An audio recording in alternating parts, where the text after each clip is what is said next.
ધોરાજીમાં ખાનગી ન્યૂઝ ચેનલમાં નોકરી આપવાની લાલચ આપી એક સગીરા પર દુષ્કર્મ આચરાયું હતું, જે અંગેનો કેસ કોર્ટમાં ચાલી જતા સેશન કોર્ટે અમૃત રાણવા નામના આ દુષ્કર્મ આચરનાર શખ્સને 20 વર્ષની સજા ફટકારી છે। જોકે ચુકાદા સમયે આરોપીને ફ્રેક્ચર હોવાને કારણે કોર્ટમાં તે હાજર રહ્યો ન હતો, ત્યારે તેમનું સજા અને પકડ વોરંટ ઇસ્યુ કરાયું છે। હું Kartikeya Manojbhai Parekh, additional public prosecutor sessions court Dhoraji. આજરોજ ધોરાજીના મહેરબાન એડિશનલ ડિસ્ટ્રિક્ટ એન્ડ સેશન્સ જજ શ્રી અલી હુસૈન મોહિબુલ્લા શેખ સાહેબે આરોપી અમૃત ઉર્ફે અમુભાઈ બાબુભાઈ રાણવાને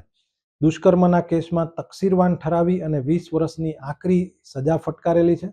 જ્યારે અન્ય આરોપી વિપુલ ઉર્ફે જોન્ટીને શંકાનો લાભ આપી અને છોડી મૂકેલ છે। બનાવની વિગત એવી છે કે લોકડાઉનના સમયમાં ઓગસ્ટ 2020માં ભોગ બનનારના પિતાએ ફરિયાદ કરેલી હતી કે ભોગ બનનારે રાજકોટમાં એક હુસૈન ભીખા ઠેબા સામે દુષ્કર્મની ફરિયાદ કરી હતી અને આ ફરિયાદમાં વળતર અપાવવા અને ભોગ બનનારને નોકરી અપાવવાને સમજાવટ કરી અને આરોપી અમૃત ઉર્ફે અમુભાઈ ભોગ બનનારને પાટણ વાવ પોતાના ઘેર લઈ ગયા હતા। આ વખતે ભોગ બનનારની ઉંમર લગભગ 17 વર્ષ અને 11 મહિના જેવી હતી। 18 વર્ષથી નાની હતી, એટલે કાયદા પ્રમાણે તે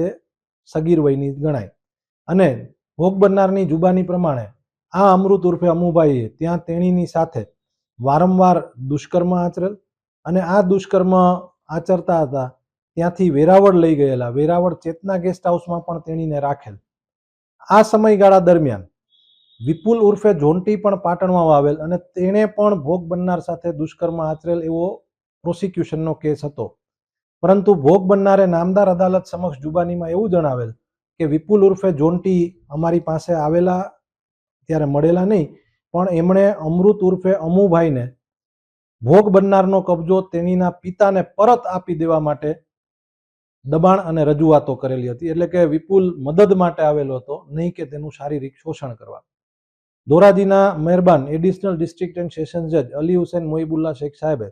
બંને પક્ષોની દલીલોને સાંભળી અને આરોપી અમૃત ઉર્ફે અમુભાઈને 20 વર્ષની સખત કેદની સજા અને દંડ ફટકારેલ છે, જ્યારે વિપુલ ઉર્ફે જોન્ટી બગડાને છોડી મૂકેલ છે।